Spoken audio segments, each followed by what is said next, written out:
በስመ አብ ወወልድ ወመንፈስ ቅዱስ አሐዱ አምላክ አሜን።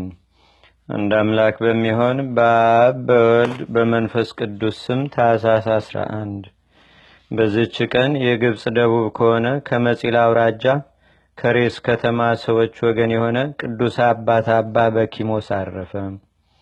እርሱም የአባቶቹን በጎች የሚጠብቅ ነበር። እድሜውም 12 ዓመት ሲሆነው ከእግዚአብሔር የታዘዘ መልአክ በጎልማሳ አምሳል ተገለጠለትና በአንድነት ሄደን እንመነኩስ ዘንድ ትሻለህን አለው። እርሱም አዎን አለ። ሁለቱም ተስማምተው ወደ አስቄጥስ ገዳም በአንድነት ተጓዙ። 3 አረጋውያን መነኮሳትንም አገኙ። አባ በኪሞስም ከእነርሱ ጋር 24 ዓመታትን ኖረ። ከዚህም በኋላ አባ በኪሞስ ከዚያ ተነስቶ የ3 ቀን ጎዳና ያህል ተጓዝና ሩቅ ወደሆነ በረሃ ውስጥ ገባ። ሰይጣናትም በሪያዎችና በዘንዶዎች አምሳል ሆነው መጡበት። ሊነክሱትም አፋቸውን ከፍተው ከበቡት። እርሱ ግን የአጋንንትን ሐሳብ አወቀ። በእግዚአብሔርም አፍ በእግዚአብሔርም ኃይል እፍ ባለባቸው ጊዜ በዚያንም ጊዜ ተበተኑ። እርሱም ወንዝ አገኘ። 7 ቀንም እየጾመ በዚያ 3 ዓመት ኖረ። በሱባኤውም መጨረሻ በመሃል እጁ ተምር መልቶ ያንን ይመገባል፣ ውሃም በጥቂቱ ይጠጣል። 2400 ጊዜ በሌሊት እንዲሁም በቀን 2400 ጊዜ አቡነ ዘበሰማያትን ይጸልያል። ከዚህም በኋላ 40 ቀን እየጾመ 24 ዓመታት ያህል ኖረ። 40ውም ቀን ሲፈጸም 1 ጊዜ ይበላል። ከዚህም በኋላ 1 ጊዜ ቆዳው ከአጥንቶቹ ጋር ሲጣበቅ 80 ቀን ጾመ። በዚያንም ጊዜ የእግዚአብሔር መልአክ ይበላና ይጠጣ ዘንድ እንጀራና ውሃን አመጣለት። ያም ውሃና እንጀራ ሳያልቅ እስካረፈ ድረስም ብዙ ዓመታትን ኖረ።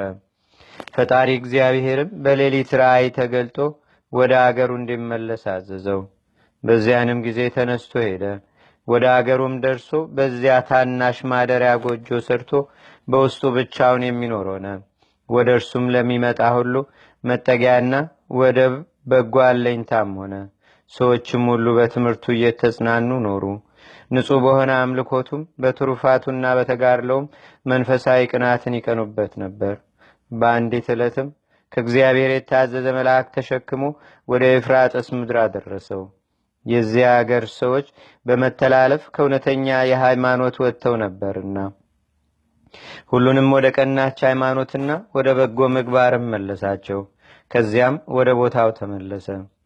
1 ጊዜም ሸጦ ምግቡን ያገኝ ዘንድ አገልግሎቹን ተሸክሞ ወደ ከተማ ሲሄድ በጎዳና ላይ ደክሞት አገልግሎቹን አስቀምጦ ጥቂት ያርፍ ዘንድ ተቀመጠ። በዚያንም ጊዜ ከአገልግሎቹ ጋር የእግዚአብሔር ኃይል ተሸክሞ ወደሚሻው ቦታ አደረሰው። በዚያንም ወቅት አባ ሲኖዳ ከፍተኛ የእንቁ ባህር ምሰሶ በራእይ አየና ይህ ታላቅ ምሰሶ ምንድነው ብሎ ደነገጠ። የእግዚአብሔርን መልአክ ተገልጦ ይህ አባ በኪሞስ ነው አለው። አባ ሲኖዳ ወዲያውኑ ተነስቶ ወደ አባ በኪሞስ አገር እስኪደርስ በእግሩ ተጓዘ። ከዚያችም ቀን በፊት ከቶ አላየውም ነበር። በተገናኙም ጊዜ እርስ በርሳቸው ሰላምታ ተሰጣጡ። አባ በኪሞስም ወጥ ሊያበስል ወደደ። አባ ሲኖዳንም ይህችን እንስራ ያዛትና ሄደ ውሃ ቀርተ መልተህ አምጣልኝ አለው። በዚያንም ጊዜ አባ ሲኖዳ ተነሳና ያችን እንስራ ተሸከማት። ውሃውንም ቀርቶ መልቶ አመጣለት። ወጡንም ፈልቶና በስሎ አገኘው። በዚያንም ጊዜ አባ በኪሞስ መሆኑንም አወቀ። ከእርሱም ጋር ሰላምታን ደገመ። እጅ በመነሳሳትም ሰላምታ ተለዋወጡ። ከዚህም በኋላ አባ ሲኖዳ ስለ እርሱ ያየውን ራእይ ነገረው። በእርሱም ዘንድ ጥቂት ቀኖች ኖረ። ዳግመኛም በአንዲት ቀን በአንድነት ሲጓዙ የሞተ ሰው ራስ አገኙ። አባ ሲኖዳም በበትሩ ነቅነቅ አደረገውና ምውት ሆይ ያየኸውን ትነግረንና ታስረዳን ዘንድ ተነሳ አለው። በዚያን ጊዜ ነፍሱ ወደ አጽሙ ተመልሳ ስጋ ለብሶ ተነሳና ሰገደላቸው። በሲኦል የሚሰራውንም ሁሉ በየወገናቸውም በውስጧ የሚሰቃዩትን እርሱም አረማዊ እንደሆነ ነገራቸው። እንዲህም አለ። ክብር ይግባውና በጌታችንና በአምላካችን በመድኃኒታችን በኢየሱስ ክርስቶስ ስም ያመኑ ትእዛዙን ግን ያልጠበቁ በአሕዛብ ሥራና በአረማውያን ርኩሰት የኖሩ ከእኛ በታች የሚኖሩ ክርስቲያኖች አሉ አለ። ቅዱሳንም ተመልሰህ ተኛ አሉት። ወዲያውኑም እንደ ቀድሞ ሆነ። ከዚህም በኋላ አባ ሲኖዳ ቅዱስ በኪሞስን ተሰናብቶ ወደ ቦታው ተመለሰ። እረፍቱም በቀረበ ጊዜ ቅዱስ አባ በኪሞስ አገልጋዩን ጠርቶ በኖረበት ቦታ ስጋውን እንዲቀብርም አዘዘው። ከዚህም በኋላ በሆድ ዝማ ህመም ጥቂት ታመመ። ቅዱሳንን በአንድነት ወደ እርሱ ሲመጡ አያቸው። በዚያንም ጊዜ ነፍሱን በእግዚአብሔር እጅ ሰጠ። መላእክትም ወደ ኢየሩሳሌም ሰማያዊት እስካደረሷት እያመሰገኑና እየዘመሩ አሳረጓት። መላ ዕድሜውም 70 ዓመት ሆነ። 12 ዓመት በዓለም ውስጥ 58 ዓመትን በምንኩስና ሥራ ኖረ። ለእግዚአብሔር ምስጋና ይሁን። እኛንም በዚህ አባት ጸሎት ይማረን። በረከቱም በአገራችን በኢትዮጵያ በሕዝበ ክርስቲያኑ ሁሉ ላይ ለዘላለሙ አድሮ ይኑር፣ አሜን። ሰላም ለከ ጸዋሬ ክቡድ አስፈሬዳ ወመንሴ ምውት በምድረ በዳ አስፈጻማከ በኪሞዝ ወዘተቀንዮትከ ፍዳ መንበረ ብርሃናዌ ዋክሊለ ክብ ጻዳ እግዚአብሔር አራዮ ለአባ ሲኖዳ። በዚህችም ቀን የኤጲስቆጶሱ በርተሎሜዎስና የሰማዕቱ በጥላን መታሰቢያቸው ነው። በረከታቸውም በአገራችን በኢትዮጵያ በሕዝበ ክርስቲያኑ ሁሉ ላይ ለዘላለሙ አድሮ ይኑር፣ አሜን። ሰላም ለከ በርተሎሜዎስ አቡነ ዘደለወከ በርት ኤጲስቆጶስ ከዊነ እምጽርቅ ኩሉ ዘይጸንሃነ ኃይለ ጸሎትከ ይቀብ ኪያነ በአምሳለብን ዘያቅብ አይነ። ሰላም ለልደትከ ቴዎድሮስ ፍስዋ ገጽ አምሳለ ፍሬ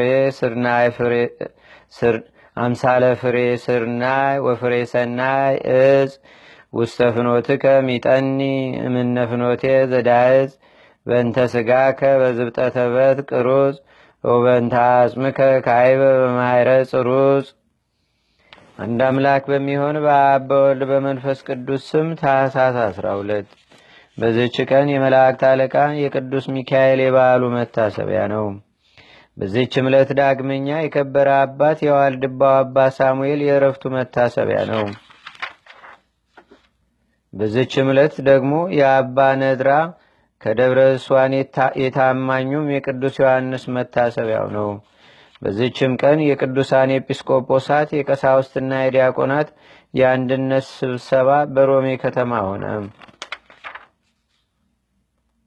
በዚህችም ዕለት በካዲው ዲዮቅልጥያኖስ ዘመን ቅዱሳን አንቂጦስና ፎጢኖስ በሰማዕትነት አረፉ። በዚህችም ዕለት የቅዱሳን የሰማዕት አውሲስና የእንጦኒዮስ የሮሜው የአባ መሐርም መታሰቢያቸው ነው። ለእግዚአብሔር ምስጋና ይሁን። እኛንም በቅዱሳን መላእክት፣ ጻድቃን፣ ሰማዕታት፣ ደናግል፣ መነኮሳት፣ አበው ቀደምት ይልቁንም በሁለት ወገን ድንግል በምትሆን በእመቤታችን በቅድስተ ቅዱሳን በድንግል ማርያም ረድኤትና በረከት አማላጅነቷን በአገራችን በኢትዮጵያ በሕዝበ ክርስቲያኑ ሁሉ ላይ ለዘላለሙ አድሮ ይኑር፣ አሜን። ዛቅረብኩ ማሌታ ዘኪራ ይላፈ ምለተ ጸምዱከ ዘልፈ ለላነበብ ተወከብ ዘንዴቴ መጽሐፈ እንተረሰይከ እግዚኦ ጸሪቀ መበለት ውኩበ ምላቡ ውላን ዘተርፈ ነቢያት፣ ቅዱሳን፣ ሐዋርያት፣ ሰባኪያን፣ ሰማዕቶ፣ ጻድቃን፣ ደናግል፣ አዲ ወመነኮሳት ኤራን ባርኩ ባርኮ ጉባኤ ዛቲ መካን እስከ አረጋዊ ሊቅ ኑስ ሕፃን ለዘጻፎ በክርታስ ወለዛ ጻፎን ዘይደርስ ለዛ አንበቦ ለዘተርጎሞ በልሳን አዲስ ወለዘሰማ ቃሎ በእዝነ መንፈስ በጸሎተሙ ማርያም አራቂተ ኩሉም ባይ ስውረ ማረነ ኢየሱስ ክርስቶስ አቡነ ዘበሰማያት